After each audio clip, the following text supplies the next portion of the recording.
नमस्ते गाइस, जय हिंद। कैसे हो आप लोग सब। आज हम लोग बात करेंगे ओला एंड ऊबर के बारे में एंड ओला एंड ऊबर में आप क्या क्या प्रॉब्लम्स फेस करने को मिल रही हैं। देखिए क्या है, ये वाला जो वीडियो है ये मैं इंडिया के बेसिस पे ही बना रहा हूँ। इंडिया में जो प्रॉब्लम्स है उसके हिसाब से ही बना रहा हूँ। अब ओला जैसे कि आपको पता है इंडिया के अलावा कुछ और देशों में भी है, ऊबर तो ऑल ओवर द वर्ल्ड है। तो बाहर के देशों में भी मैंने कुछ कुछ जगह सुना है कि वहाँ पे भी प्रॉब्लम्स हो रही हैं, बट इस वीडियो में हमारा फोकस केवल इंडिया पे होगा। एंड मैं क्योंकि नोएडा में रहता हूँ तो मैं अपने दिल्ली एनसीआर के भी एक्सपीरियंसेस आपके साथ शेयर करूँगा। इसके अलावा मेरे जो फ्रेंड्स जो अलग अलग सिटीज़ में रहते हैं, जो मुंबई में रहते हैं, चेन्नई में रहते हैं, बेंगलोर में रहते हैं या कैलकाटा में रहते हैं, उनके जो एक्सपीरियंसेस हैं वो भी आप लोग को बताऊंगा। ओला एंड ऊबर जो है जब स्टार्ट हुआ था तो ऐसा लग रहा था कि एक रेवोल्यूशन आ जाएगा टैक्सी सर्विस में, एंड वो आया भी। एक टाइम ऐसा होता था जब मेरे को अगर एयरपोर्ट जाना है तो मेरे को 5 से 6 घंटे पहले जो है कुछ टूर एंड ट्रैवल वाले टैक्सी वाले होते थे, उनको बोलना पड़ता था, उनको रिक्वेस्ट डालनी पड़ती थी कि भाई हमें इतने बजे टैक्सी चाहिएगी तो आप जो है टैक्सी अरेंज कर देना।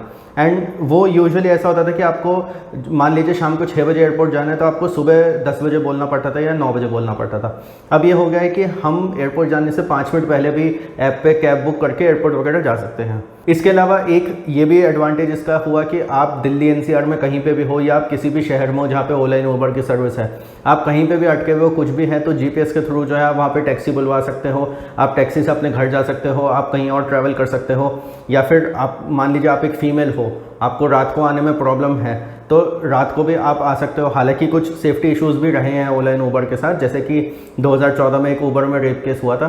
ये सारी चीज़ें हैं, बट ओवरऑल जो है सिक्योरिटी अच्छी खासी है ओला एंड ऊबर में। रेयरली हम ऐसे कोई केसेस वगैरह सुनते हैं। एंड सेकेंडली इनकी जो सारी वो होती है राइड्स जो होती है वो जीपीएस के थ्रू ट्रैक भी हो रही होती है एंड इमरजेंसी बटन वगैरह भी होता है, तो ऐसा कोई प्रॉब्लम नहीं होती है। बट अब बात आती है कि जो एक रेवोल्यूशन ओला एंड ऊबर लेकर आए थे, क्या उसमें अब कुछ प्रॉब्लम आ रही है, क्या उसमें कुछ अब इश्यूज़ आ रहे हैं। उन्हीं इश्यूज़ के बारे में मैं इस वीडियो में आप लोगों के साथ बात करूँगा। देखिए जो सबसे पहला इशू है वो है लॉन्ग डिस्टेंस कैब्स। अब लॉन्ग डिस्टेंस कैब्स का मतलब क्या है, देखिए स्पेशली मैं इसमें मेंशन करना चाहूँगा इंटर स्टेट कैब्स। अब जो लोग दिल्ली एनसीआर में रह रहे हैं वो मेरी बात से बहुत अच्छी तरीके से रिलेट कर पाएंगे जो मैं अब कहने जा रहा हूँ। मैं जैसे नोएडा में रहता हूँ, अब मेरे को नोएडा से T3 जाना है अगर, तो मेरे को कैब मिलने में ज़्यादा कोई प्रॉब्लम नहीं होती है। कभी कभार ये होता है कि किसी ने कैब कैंसिल कर दिया, कुछ भी है तो, बट ओवरऑल कोई ऐसे प्रॉब्लम नहीं होती।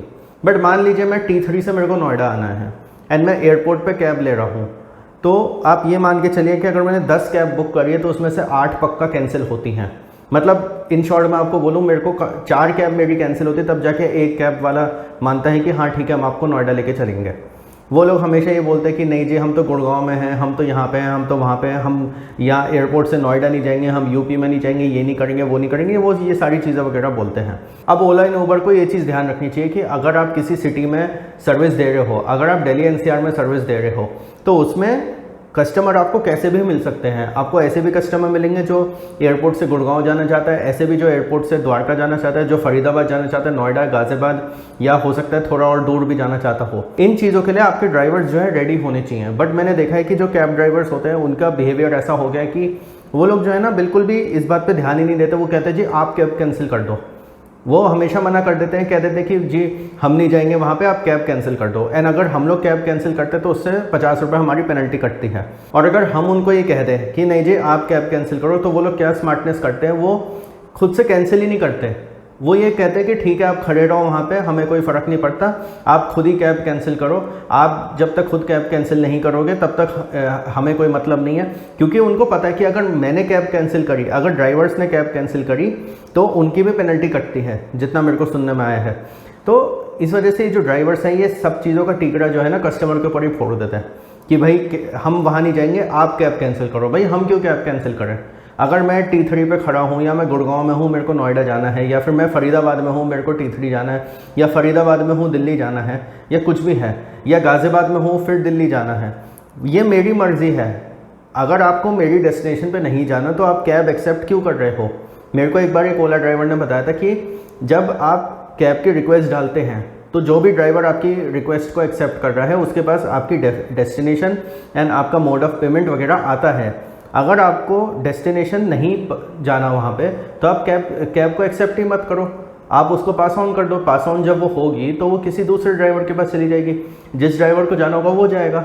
अगर आप एक कैब वाले हो तो एक बात आप मेरी ध्यान से सुनिए कि ओला एंड ऊबर से अगर आप टाई अप कर रहे हो तो you have to be ready कि भाई मेरे को राइड कहीं से भी कहीं की भी मिल सकती है। एंड अगर आप वहाँ नहीं जाना चाहते तो आपको तैयार रहना चाहिए कि ओला एंड ऊबर अगर आप पे कोई पेनल्टी डालता है, कुछ भी है, आपको उस चीज़ के लिए तैयार रहना चाहिए। अब कुछ कैब वाले ये बोलते हैं कि नहीं जी हमें ओला एंड ऊबर से पैसे कम मिलते हैं तो इस वजह से हम ये सारी चीज़ें होती हैं एंड ऑल दैट। ये कुछ जगह सुनने में आया है कि बहुत सारे कैब वाले इस वजह से भी करते हैं ताकि ओला एंड ऊबर की बेइज्जती हो। देखिए, ओला एंड ऊबर की बेइज्जती हो या ना हो, बट आपका भी काम है उसमें अफेक्ट होता है। आपको अगर ये लग रहा है कि भाई हम ऐसा करके जो है हमें बड़ा मज़ा आएगा एंड हम कस्टमर घूमेगा फिर वो ओला एंड ऊबर की शिकायत करेगा, ठीक है, ओला एंड ऊबर के लिए प्रॉब्लम होगी। सोशल मीडिया पे भी लोग कुछ लिखते हैं शिकायत वगैरह, बट द थिंग इज़ कि आप भी ओला एंड ऊबर में काम कर रहे हो तो आपको भी प्रॉब्लम होगी। एंड अगर आपको ओला एंड ऊबर के हिसाब से नहीं चलना तो आप अपनी अलग एक टैक्सी सर्विस खोल लीजिए। ये मैं बहुत फ्रैंकली सब टैक्सी वालों को बोलना चाहता हूँ जो भी ये वीडियो देख रहे हैं कि भाई अगर आपको ओला एंड ऊबर के हिसाब से नहीं चलना है तो इट्स बेटर कि आप अपनी कोई अलग टैक्सी सर्विस खोल लें। बहुत सारी ऐसी फर्म्स हैं जो प्राइवेट टैक्सीज वगैरह प्रोवाइड करती हैं, जैसे कुछ आउट स्टेशन वाली हो जाती है, कुछ मतलब टूर एंड ट्रैवल वाली हो जाती है, कुछ भी हो, बहुत सारी ऐसी कंपनीज हैं। या फिर किसी कॉल सेंटर में या फिर किसी कॉर्पोरेट में आपको टैक्सी की वो होती है रिक्वायरमेंट, वहाँ पे आप लग सकते हो। ओला एंड ऊबर के हिसाब से अगर आपको नहीं चलना तो फिर बेटर है कि आप ओला एंड ऊबर का नाम खराब ना करो। एंड जहाँ तक बात है ओला एंड ऊबर की, उनको भी अब ये चीज़ ध्यान रखनी पड़ेगी कि जब भी वो किसी ड्राइवर को अपने साथ जोड़ें तो बैकग्राउंड चेक्स वगैरह तो होते ही हैं। इसके अलावा वो उससे ये भी बात लिखवा लें कि भाई आपको राइड कहीं की भी मिले, आपको वहाँ जाना है, आप भले ही 10-15 रुपये एक्स्ट्रा चार्ज कर लीजिए अपने कस्टमर से। मेरे को अगर यहाँ से T3 जाना है, मेरे को 500-550 रुपये लगते हैं, आप मुझसे 550 की जगह मान लीजिए 570 ले लीजिए, कोई बात नहीं, 580 ले लीजिए, कोई बात नहीं, बट मेरे को एटलीस्ट सर्विस ऐसी दीजिए कि ड्राइवर मेरी राइड कैंसिल ना करे। सिमिलरली मैंने देखा है जो लोग फरीदाबाद में रहते हैं वो हमेशा ये शिकायत करते हैं कि हमारे यहाँ कोई कैब ही नहीं आती। मतलब उनको फरीदाबाद से नोएडा भी जाना हो तो भी उनको कैब नहीं मिलती। वो कहते जी फरीदाबाद हम नहीं आएंगे। तो ओला एंड ऊबर को ये भी ध्यान रखना चाहिए कि जो कुछ एरियाज़ हैं, फरीदाबाद हो गया, गाजियाबाद वाले भी कुछ लोग शिकायत करते हैं, ये जो कुछ एरियाज़ हैं यहाँ पे आपको अपनी कैब सर्विसेज बढ़ानी पड़ेंगी। आपको ऐसा करना पड़ेगा, ऐसी फैसिलिटीज़ देनी पड़ेंगी कि ताकि ज़्यादा से ज़्यादा लोग वहाँ के भी कैब सर्विस लें, उनको भी कन्वीनियंस हो। सेकंड पॉइंट होगा मिसबिहेवियर ऑफ ड्राइवर्स। अब मैंने कभी कभी देखा है कि जो ड्राइवर्स होते हैं वो बहुत ज़्यादा मिसबिहेव करते हैं। अब मैं ये नहीं कह रहा कि सारे ड्राइवर्स ऐसे होते हैं, कुछ मेरे को बहुत अच्छे भी ड्राइवर्स मिले, बट कुछ जो है ना बहुत ज़्यादा मिसबिहेव करते हैं। मिसबिहेव इन द सेंस जैसे उनको कह दो एसी चलाना है तो मना कर देंगे कि जी एसी हम नहीं चला रहे, गैस नहीं है, ये नहीं है, वो नहीं है, और जी ऐसा है कंपनी जो है पैसे नहीं देती है, ये नहीं है, वो नहीं है, हम एसी नहीं चला रहे, आपको बैठना बैठो, नहीं बैठना तो जाओ, ऐसे भी बातें बोलते हैं। इसके अलावा कुछ कैब ड्राइवर्स ऐसे होते हैं जो आपने कैब बुक करी, आपको फ़ोन करके कहेंगे, कहते जी ऐसा है हम आपकी डेस्टिनेशन पर नहीं जा सकते, आप कैब कैंसिल कर दो। जो मैंने आपको लास्ट पॉइंट में बताया, भाई हम कैब कैंसिल क्यों करें, और फिर वो उल्टी सीधी बातें करते हैं, कह लीजिए हम नहीं करेंगे, आप ही करो कैब कैंसिल, आपने कैब करवाई है एंड ऑल दैट, ये सारी चीज़ें बोलते हैं। इसके अलावा कुछ मिसबिहेवियर ऐसा होता है उनका कि मान लीजिए आपकी डेस्टिनेशन है तो डेस्टिनेशन से 100 मीटर पहले उतार दिया कि जी यही आ गई आपकी तो डेस्टिनेशन, आगे कुछ नहीं है, ये नहीं है, वो नहीं है, ये सब चीज़ें होती है। इसके अलावा एक चीज़ मैंने देखी है कि ना कभी कभी क्या होता है कि जैसे मान लीजिए मैंने अपने घर पर कैब बुक करी, अब मेरे घर से मान लीजिए 50 मीटर के डिस्टेंस पे मेन रोड है, तो वो मेन रोड पे आके खड़ा हो जाएगा, कहेगा कि जी मैं यहाँ पे खड़ा हूँ, आप यहाँ पे आ जाइए। अरे भाई अगर मैं वहाँ तक आ सकता होता तो मैं वहाँ आके कैब वो नहीं करवाता बुक। मेरे को क्या ज़रूरत है कि मैं अपने घर से कैब बुक करवाऊँ। मैं अपने घर पे कैब बुक इसलिए करवा रहा हूँ क्योंकि मैं चाहता हूँ कि भाई तू मेरे घर पे आ, मेरे घर से मेरे को पिक करके लेके जा। मैं पैसे उसी चीज़ के दे रहा हूँ, मैं पैसे इस चीज़ के नहीं दे रहा हूँ कि भाई तुम जो है तुम वहाँ मेन रोड पे खड़े हो और मेरा घर जो है 50 से 100 मीटर दूर है मेन रोड से, मैं वहाँ से चल के आऊँ, तुम्हारी कैब में बैठूँ, उसके बाद फिर जाऊँ। तो ये सारी चीज़ें जो है बहुत ज़्यादा मिसबिहेवियर होता है इनका। अच्छा, फिर ये लोग कहते हैं जी GPS नहीं चल रहा। अब मेरे को एक चीज़ आप बताइए, GPS इतनी फुल प्रूफ टेक्नोलॉजी है, ऐसा कैसे हो सकता है कि इनकी गाड़ी में GPS नहीं चल रहा हो? आप ओला एंड ऊबर में काम कर रहे होते हो तो GPS is a very important part. आपको डेस्टिनेशन पे जो जाना है वो आप GPS के थ्रू ही जाते हो, आपको कस्टमर को पिक करने जाना है, आप GPS को ही यूज़ करोगे। ऐसा कैसे हो सकता है कि GPS नहीं चल रहा है? भाई देखो ऐसा है, अगर मैंने कैब बुक करी है, चाहे मैं एयरपोर्ट पे हूँ, चाहे मैं गाज़ियाबाद में हूँ, चाहे मैं नोएडा में हूँ, चाहे मैं नोएडा के सेक्टर 27 में हूँ, नोएडा के सेक्टर 50 में हूँ, या फिर न्यू फ्रेंड्स कॉलोनी में हूँ, डिफेंस कॉलोनी में हूँ, गुड़गांव में हूँ, कहीं पे भी हूँ, भाई अगर मैंने अपने घर पे कैब बुक करी है, आपको मेरे घर के बाहर आना होगा।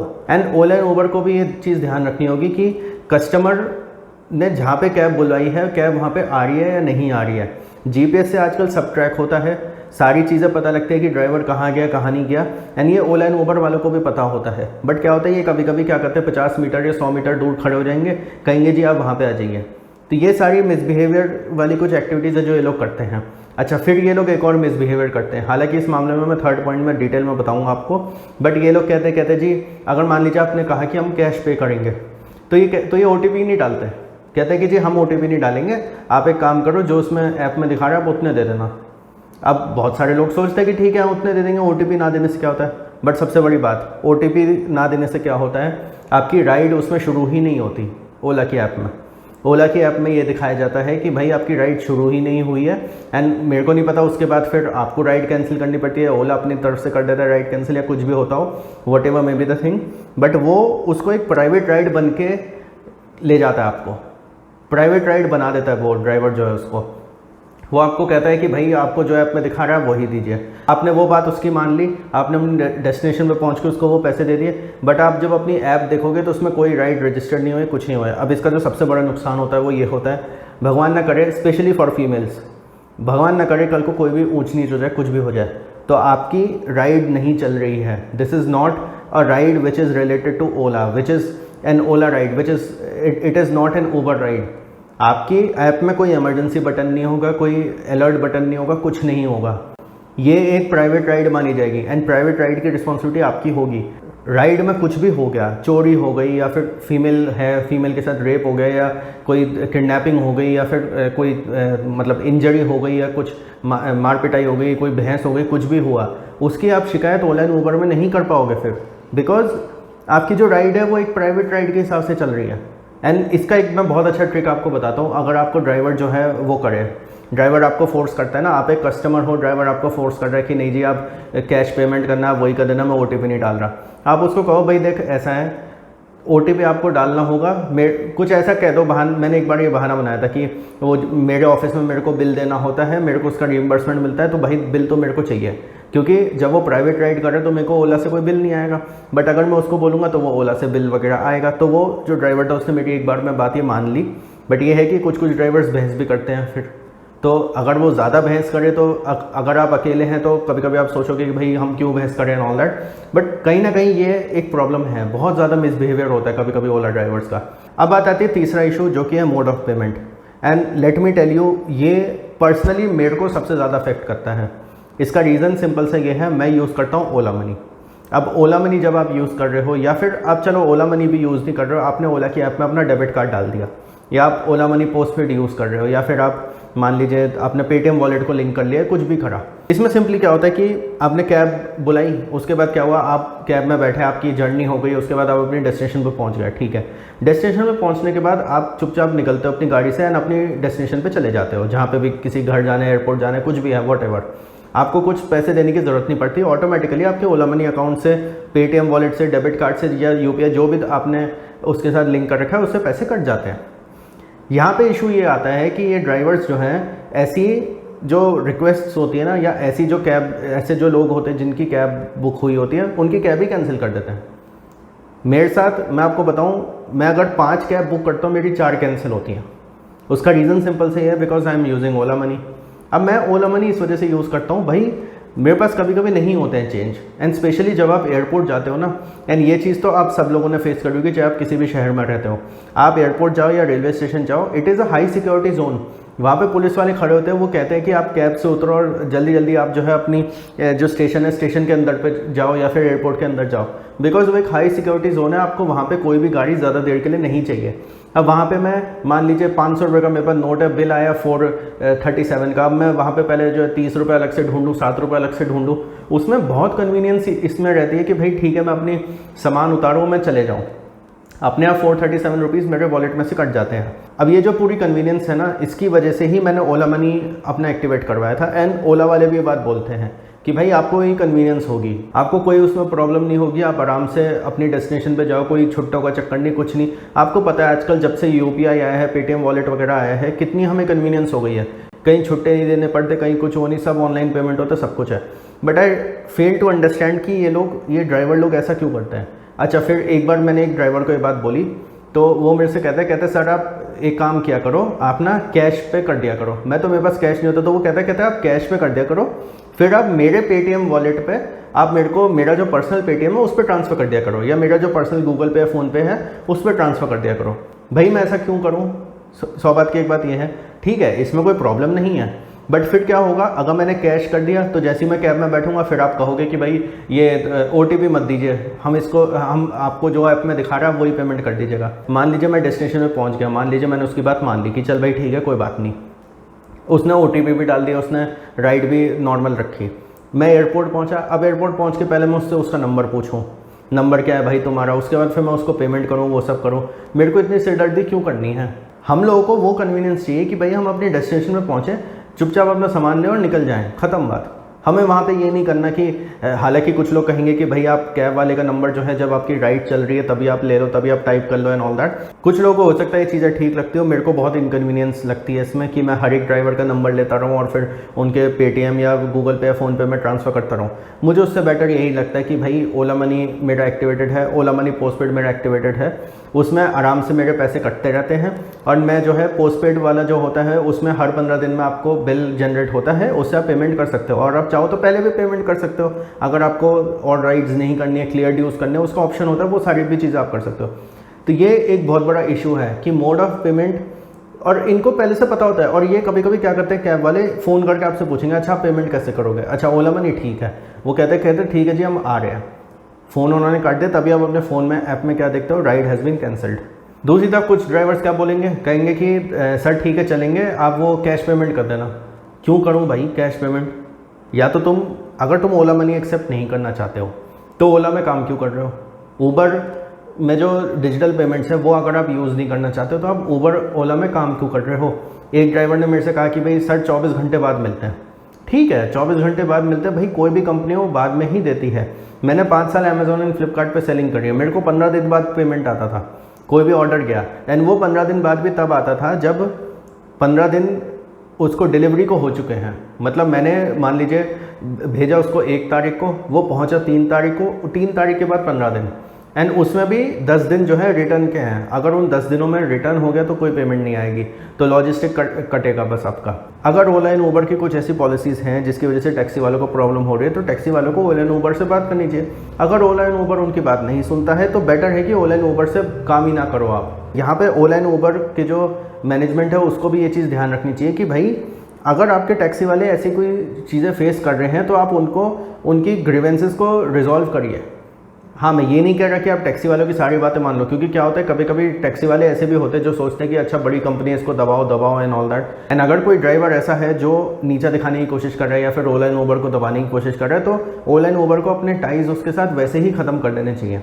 तो ये मोड ऑफ पेमेंट का ध्यान रखना बहुत ज़रूरी है, ये बहुत बड़ी एक प्रॉब्लम हो रही है।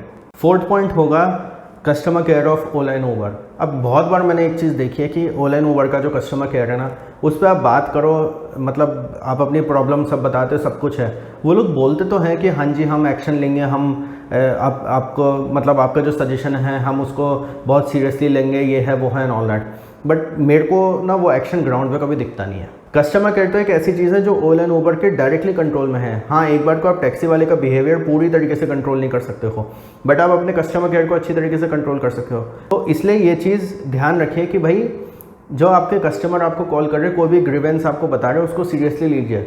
कुछ जगह एक्शन मैंने देखा भी है, बट यूजुअली जो है ओला एंड ऊबर वाले ज़्यादा तेज़ी से एक्शन नहीं ले पाते हैं। एंड बहुत बार तो ये भी देखा गया है कि जो इनका इमरजेंसी बटन होता है ना उसको कुछ लोगों ने दबाया भी, मतलब कुछ ऐसा था कि उनकी कोई लड़ाई हो गई या कुछ भी हुआ या कोई इमरजेंसी थी, बट वो इमरजेंसी बटन सही से काम नहीं कर रहा था। बहुत सारे मैंने ऐसे केसेस देखे हैं जहाँ पे लोगों ने ये बोला है कि भाई कस्टमर केयर भी हमारी बात नहीं सुनता है। कस्टमर केयर भी नहीं सुनेगा तो फिर आप करोगे क्या? टैक्सी वाला भी नहीं सुन रहा, कस्टमर केयर भी नहीं सुन रहा, तो दैट बिकम्स एन इशू। अभी रिसेंटली मैं अपनी फैमिली के साथ फुकेट गया था, एंड फुकेट से वापस आते टाइम जैसे मैं T3 पे लैंड किया मैंने ओला बुक करी, एंड जो ड्राइवर था उसने मेरे से कह दिया एज़ यूजुअल जो वो लोग बोलते हैं कि जी हम यूपी नहीं जाएंगे, हम ये नहीं वो नहीं एंड ऑल दैट, कि आप कैब कैंसिल कर दो। मैंने कहा मैं तो कैब कैंसिल कर नहीं रहा, आपको करनी है आप कैब कैंसिल करो, मैं नहीं करूँगा। अच्छा जो ओला का जो पॉइंट है ना, ओला एंड ऊबर का जो पॉइंट है जो आपका टर्मिनल 3 पे है दिल्ली में, वहीं पर ही ना एक स्टॉल लगा हुआ था। स्टॉल क्या, एक टेबल सी थी, वहाँ पर ओला के कुछ रिप्रेजेंटेटिव्स खड़े हुए थे। अब कहीं ना कहीं मेरे को ऐसा लगता है कि ना ये जो शिकायतें जो मैंने आपको बताई ना ये सब ओला तक भी पहुंची हैं। कुछ दिनों पहले कोर्ट ने भी बोला ओला एंड ऊबर को कि ये बहुत सारी कस्टमर्स को सर्विस इश्यूज़ आ रहे हैं, वो आप सॉल्व करिए। तो ओला एंड ऊबर को भी कुछ कुछ बातें पता हैं। तो क्या हुआ, एक ओला के रिप्रेजेंटेटिव ने हमारी बात सुन ली। तो उसने कहा कि सर क्या हुआ, तो मैंने उसको बताया, मैंने कहा ऐसे ऐसे हुआ। तो उसने कहा कि रुको सर। इसके बाद उस ओला रिप्रेजेंटेटिव ने क्या करा कि जो गाड़ी मेरे को असाइन करी गई थी उसने उसका नंबर नोट डाउन करा, उसने जो ड्राइवर था उसका नंबर नोट डाउन करा, उसका नाम नोट डाउन करा और कहा कि सर इसके अगेंस्ट हम एक्शन लेंगे, आप अब दोबारा कैब बुक करो। दोबारा कैब बुक हुई, फिर उसने ड्राइवर से बात करके मेरी कैब अरेंज करवाई। अब ये चीज़ मेरे को काफ़ी अच्छी लगी कि ओला के कुछ रिप्रेजेंटेटिव्स वहीं पे थे एंड उन्होंने जो है ये चीज़ें कर ली। बट ओला के रिप्रेजेंटेटिव्स हर जगह नहीं हो सकते एंड एक कंपनी के लिए भी इट इज़ नॉट पॉसिबल कि वो शहर के हर जगह पे खड़े हो जाएं कि हाँ यहाँ से भी कोई ओला करेगा तो हम बचा लेंगे, या वहाँ से भी कोई ओला करेगा तो हम हेल्प कर देंगे या कुछ है, वो नहीं कर सकते ऐसे। अब अगर आप एयरपोर्ट पे खड़े हो, रेलवे स्टेशन पे आपका रिप्रेजेंटेशन है, बस स्टॉप पे है, शॉपिंग एरियाज़ में है, तो वो कस्टमर को अच्छा लगता है, कस्टमर अप्रिशिएट करता है उन चीज़ों को। बट ये है कि आपको अपने कस्टमर केयर को भी ठीक करना है, आपको ऐसी ऐसी चीज़ें और रेगुलरली करनी है। तो गाइज़ ये 4 मेन इश्यूज़ थे जो मेरे ख्याल से ओला एंड ऊबर में आजकल चल रहे हैं। आपको और कुछ ऐड करना हो तो प्लीज़ मेरे को कमेंट्स में ज़रूर बताइएगा। आपका कोई ओला एंड ऊबर से रिलेटेड कोई एक्सपीरियंस हो, कोई ऐसी चीज़, कोई ऐसा सर्विस इशू जो मैंने इस वीडियो में कवर नहीं करा हो, प्लीज़ इसको कमेंट्स में ज़रूर लिखना, क्योंकि ये वीडियो जो भी लोग देख रहे हैं उनको कमेंट्स भी देखने चाहिए। एंड कमेंट्स में अगर आप लिखोगे, आप ऐड करोगे अपने इशू में कि भाई मेरे साथ ऐसा हुआ ओला एंड ऊबर में, तो उससे और लोगों को भी मदद मिलेगी। एंड ओला एंड ऊबर से अगर कोई ये वीडियो देख रहा है तो ये वाला जो वीडियो है ये आपको डिफेम करने के लिए या आपकी कमी निकालने के लिए नहीं है, ये आपको केवल इतना बताने के लिए है कि आपकी सर्विस में क्या क्या इश्यूज़ आ रहे हैं एंड आपको क्या क्या चीज़ें सॉल्व करने की अब ज़रूरत है। Anyways guys, that's it for this video. Like this video, share it with all your friends and thank you for watching.